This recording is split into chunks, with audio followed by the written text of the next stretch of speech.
Sir, officer ഇപ്പോൾ വരും, വേഗം വേണം.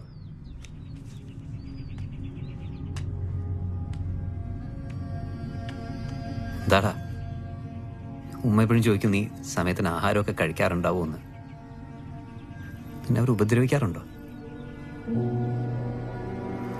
സമാധാനമായിട്ടിരിക്കെ, ഇക്കാക്കില്ലേ കൂടെ, ഒന്നും പേടിക്കണ്ട. പിന്നെ വക്കീൽ വരാറുണ്ടോ? വക്കീൽ വരുമ്പോൾ മോൻ പറയാനുള്ളത് മുഴുവൻ പറയണം. എന്നാ അവന് വിനയാവൊന്നും പറയുകയും ചെയ്യരുത്, കേട്ടോ? ഇക്കാകെ പോക്കോ. ഞങ്ങൾക്കറിയില്ലേ നീ അല്ല, നീ അങ്ങനൊന്നും ചെയ്യില്ലെന്ന്. പോക്കും.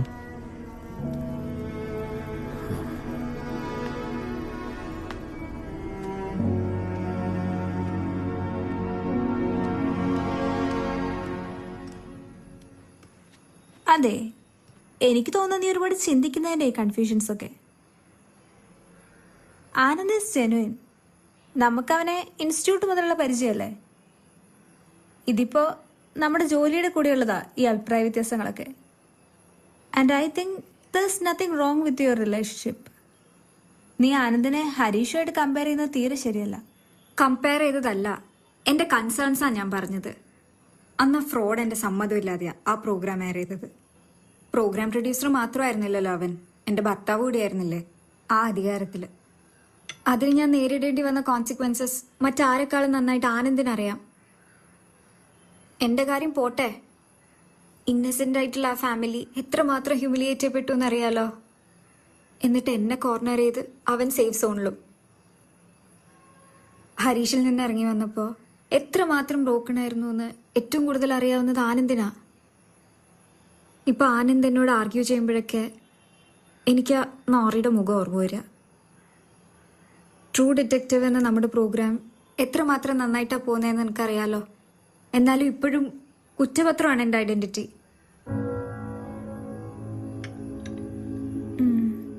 I can understand. നീ ഡിവോഴ്സ് ഫയൽ ചെയ്യുന്നില്ലേ?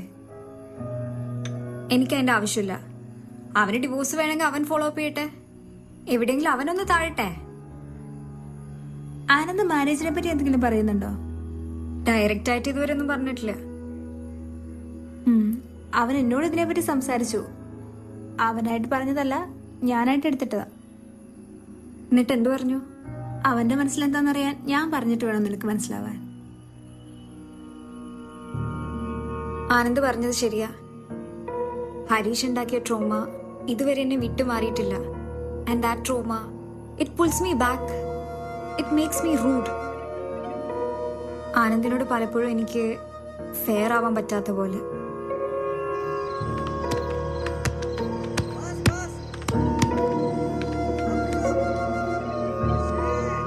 എനിക്ക് ഉറപ്പായിരുന്നു ആദ്യം നീ കുറച്ച് വയലന്റ് ആവുമെങ്കിലും നിനക്ക് ഞാൻ പറഞ്ഞതൊക്കെ മനസ്സിലാക്കാൻ പറ്റുമെന്ന്. അല്ലെങ്കിലും നമ്മളിങ്ങനല്ലേ. ഞാനൊരു കഥ പറയാം. എൻ്റെ കഥ തന്നെ. ഇതുപോലെ എൻ്റെ നാട്ടിലെ പഴയ ഗ്രൗണ്ടിൽ ഞാനും ഫ്രണ്ട്സുമായിട്ട് ഫുട്ബോളും കളിച്ച് തിരിച്ച് വീട്ടിൽ ചെന്നപ്പോൾ അച്ഛൻ ചൂരിലുമായി മുറ്റത്ത് നിൽപ്പുണ്ട്. കാര്യവും കാരണമൊക്കെ തിരക്കുന്നതിന് മുമ്പ് തന്നെ അടി അങ്ങ് തുടങ്ങി. അടി എന്നൊക്കെ പറഞ്ഞാൽ നല്ല തൊലി പൊട്ടുന്ന കിണ്ണം കാച്ചി അടി. വിഷയം എന്താണെന്ന് വെച്ച് കഴിഞ്ഞാൽ അച്ഛൻ്റെ പോക്കറ്റിൽ എത്രയോ പൈസ കാണാനില്ല. അപ്പോൾ അന്ന് ഉച്ചയ്ക്ക് ഞാൻ അച്ഛൻ്റെ മുറിയിൽ നിന്ന് ഇറങ്ങി വരുന്ന അച്ഛൻ കണ്ടിരുന്നു. പക്ഷെ ഞാൻ അച്ഛൻ്റെ മുറി കയറിയത് അച്ഛൻ്റെ ഹീറോ പേന ചൂണ്ടാനായിരുന്നു. എന്നാൽ അതൊട്ട് കിട്ടിയതുമില്ല. അങ്ങനെ അടിയൊക്കെ കൊണ്ട് അച്ഛനെയും അമ്മയും ചേച്ചിയൊന്നും ഫേസ് ചെയ്യാൻ വയ്യ. കള്ളനല്ലേ. അമ്മയൊന്നും എൻ്റെ മുഖത്ത് നോക്കാതെ പോലുമായി. എനിക്കാകപ്പാടെ ഉരുകുന്ന പോലെ, ആകപ്പാടെ ഡാർക്ക്.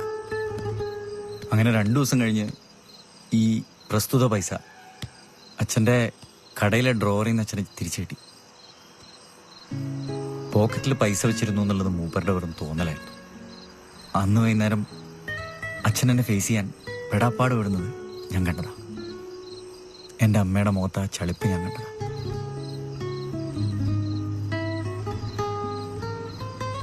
ഈ ഒരു ഇൻസിഡന്റ് എൻ്റെ ജീവിതത്തിൽ സംഭവിച്ചില്ലായിരുന്നെങ്കിൽ ഞാൻ ഒരിക്കലും ഇതുപോലൊന്നും ചിന്തിക്കില്ലായിരുന്നു.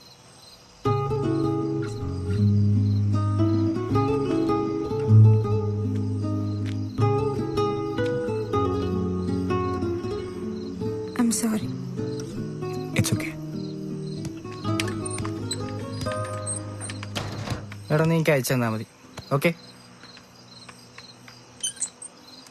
ഏയ് കളി കഴിഞ്ഞു. ദേവൻ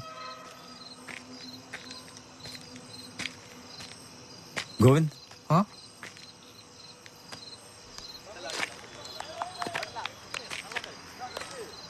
ഞങ്ങൾക്കൊന്ന് സംസാരിക്കണമായിരുന്നു. പത്രക്കാരോട് സംസാരിക്കണമെന്നാ അച്ഛൻ പറഞ്ഞിരിക്കുന്നത്. അച്ഛനറിഞ്ഞ എന്നെ കൊല്ലും. ആരും അറിയാതിരിക്കാനാണ് ഞങ്ങൾ ഇവിടെ വന്നത്. ഗോവിന്ദിന് ഒരു പ്രശ്നം ഉണ്ടാവില്ല, പേടിക്കണ്ട. I promise.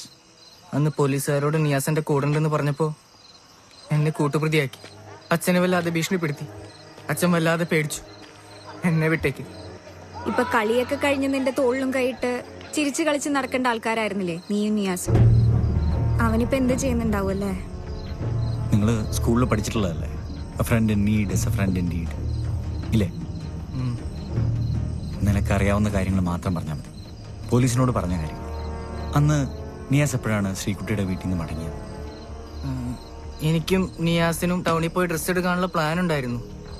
ഞാൻ അവനും പ്രതീക്ഷിച്ച് ശ്രീകുട്ടിയുടെ വീട്ടിൽ നിന്ന് വരുന്നതും കാത്ത് ജംഗ്ഷനിൽ വെയിറ്റ് ചെയ്യായിരുന്നു. അവനൊരു കൃത്യം 1:55 അവൻ വന്നു. കൃത്യസമയം നിനക്ക് എങ്ങനെ പറയാൻ പറ്റും? ആ സമയത്ത് അമ്മ എന്നെ വീട്ടിൽ നിന്ന് ഫോൺ ചെയ്തിരുന്നു, പെങ്ങളുടെ വീട്ടിലേക്ക് കുറച്ച് സാധനങ്ങൾ എത്തിക്കാൻ പറഞ്ഞിട്ട്. കൃത്യസമയത്ത് എത്തിച്ചില്ലെങ്കിൽ അമ്മ കലിപ്പാവും. അതുകൊണ്ട് തന്നെ അവനവിടെ നിർത്തി ഞാൻ വീട്ടിൽ പോയി സാധനങ്ങൾ എടുത്ത് അവനെയും കൂട്ടി പെങ്ങളുടെ വീട്ടിൽ പോയി. അവിടെ വെച്ചാണ് ശ്രീകുട്ടിയുടെ മരണവും അതുമായി ബന്ധപ്പെട്ട കോലാഹലങ്ങളൊക്കെ ഞാൻ അറിയുന്നത്. അപ്പൊ ആ സമയത്ത് അമ്മ വിളിച്ച സമയം നോക്കുമ്പോ 1:55 ടൈം. ഇതൊക്കെ ഞാനിന്ന് പോലീസുകാരോട് പറഞ്ഞതാ.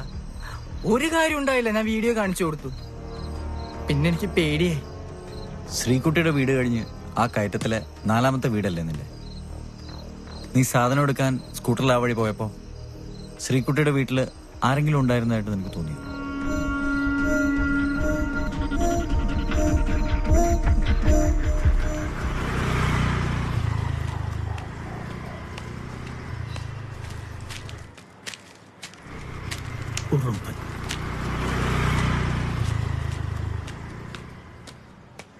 നിങ്ങൾ സംസാരിക്കാൻ തയ്യാറായത് തന്നെ വലിയ കാര്യമാണ്. വീഡിയോ എടുക്കുന്നുണ്ടെങ്കിലും നിങ്ങൾക്ക് ബുദ്ധിമുട്ടാവുന്ന കാര്യങ്ങളൊന്നും ഞങ്ങളെ അറിയില്ല വിത്തൗട്ട് യുവർ കൺസെന്റ്. ഞങ്ങൾക്ക് അറിയാവുന്നതൊക്കെ ഞങ്ങൾ പറയാം. ഞങ്ങൾക്ക് അതിലൊരു പേടിയില്ല. അല്ല, ആ പയ്യനാണ് ഇതൊക്കെ ചെയ്തതെന്ന് നിങ്ങൾക്ക് വല്ല പിടിയും കിട്ടിയായിരുന്നാ? ഇതുവരെ ഇല്ല. അത് കണ്ടെത്താനാണല്ലോ ഞങ്ങളിങ്ങനെ ഓരോരുത്തരെയും കണ്ട് സംസാരിക്കുന്നത്. എവിടെന്നെങ്കിലും ആ കാരണത്തിലേക്കുള്ള ക്ലൂ നമുക്ക് കിട്ടും. നമുക്ക് പറഞ്ഞു തുടങ്ങിയാലോ? ഈ ശ്രീകുട്ടിയെ ഞാൻ ആ ട്യൂഷൻ എടുത്തോണ്ടിരുന്നു. ശ്രീകുട്ടിയെ മാത്രമല്ല, ഈ വീട് നിറയെ കുട്ടികളായിരുന്നു. ശ്രീകുട്ടിയെ എന്റെ മോളേക്കാൾ കൂടുതൽ ഇഷ്ടമാണെന്ന് പറഞ്ഞ് എവളും എന്റെ മോളും ഒക്കെ എപ്പോഴും എന്നെ കളിയാക്കുമായിരുന്നു. ശ്രീകുട്ടി പഠിക്കാനൊക്കെ നല്ല മിടിക്കായിരുന്നു. 10ാം ക്ലാസ്സിലൊക്കെ നല്ല മാർക്ക് വാങ്ങിയ ശ്രീകുട്ടി പാസ്സായി. പക്ഷേ +1 ആയപ്പോഴത്തേക്കും ഉഴപ്പ് തുടങ്ങി ചെറുതായിട്ട്. പഠനകാര്യത്തിലൊന്നും ഒരു ശ്രദ്ധയില്ല, ഒരു അലസത പോലെ. ഒരു ദിവസം ഞാൻ വളരെ ഇമ്പോർട്ടന്റ് ആയ ഒരു മാത്സ് പ്രോബ്ലം ക്ലാസ്സിൽ കൊടുത്തോണ്ടിരിക്കുകയായിരുന്നു. അപ്പോ ശ്രീകുട്ടിയാണെങ്കിൽ വേറെ ഏതോ ലോകത്ത് ചിന്തിച്ചോണ്ടിരിക്കുകയായിരുന്നു. എനിക്ക് കണ്ടപ്പോൾ പെട്ടെന്ന് ദേഷ്യം തോന്നി. അങ്ങനെ ഈ കൊച്ചുകുട്ടികളൊക്കെ ഒതുക്കാൻ വേണ്ടി ഞാനിങ്ങനെ കയ്യിലൊരു ചെറിയ കമ്പുണ്ടായിരുന്നു. ഞാൻ അതുകൊണ്ട് അടിക്കാനായിട്ട് ഓങ്ങിയപ്പോ ശ്രീകുട്ടി പെട്ടെന്ന് തെന്നി മാറിയത് ആ കമ്പിന്റെ അടുത്തേക്കാ. അങ്ങനെ കമ്പുകൊണ്ട് കണ്ണിക്കുത്തി കണ്ണിന്റെ സൈഡിൽ കൊണ്ട് ഒന്ന് മുറിഞ്ഞായിരുന്നു. സുരേഷും ബിന്ദുവും വലിയ പ്രശ്നമാക്കി. ഒറ്റ മോളല്ലേ, ഈ മുറ്റത്ത് വന്ന് നടന്ന് കുറെ ബഹളം ഉണ്ടാക്കി. ഞങ്ങളെ നാണം കെടുത്തി കളഞ്ഞു. ശ്രീകുട്ടി പോലും പിന്നെ ഞങ്ങളെ മുഖത്ത് നോക്കാതെയായി. പല പിള്ളേരും പിന്നെ ട്യൂഷന് വരാതെയായി. പതിയെ പതിയെ ഇവിടെ ട്യൂഷനൊക്കെ അങ്ങ് മതിയാക്കുകയും ചെയ്തു. അവരങ്ങനെ പറഞ്ഞതൊക്കെ പോട്ടേന്ന് വെക്കാം. പക്ഷേ ശ്രീകുട്ടി... നിനക്ക് ദേഷ്യം തോന്നിയിരുന്നു? നിങ്ങൾ എന്താ ഉദ്ദേശിക്കുന്നത്? അവരെന്താ ഉദ്ദേശിച്ചത് നിനക്ക് മനസ്സിലായില്ലേ?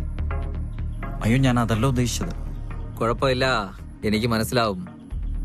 ഈ പ്രശ്നങ്ങളൊക്കെ ഉണ്ടായിട്ടാണല്ലോ തെളിവൊക്കെ ആ പയ്യനെതിരെയാണെന്ന് എല്ലാരും അറിഞ്ഞത്. അതുവരെ ഇവിടെ ഒളിഞ്ഞും തെളിഞ്ഞും ഒക്കെ ഓരോരുത്തർ എന്തൊക്കെയാ പറഞ്ഞോണ്ടിരുന്നേ. അതുകൊണ്ടാണ് നിങ്ങൾ ഇവിടെ വന്നതെന്നും എനിക്കറിയാം.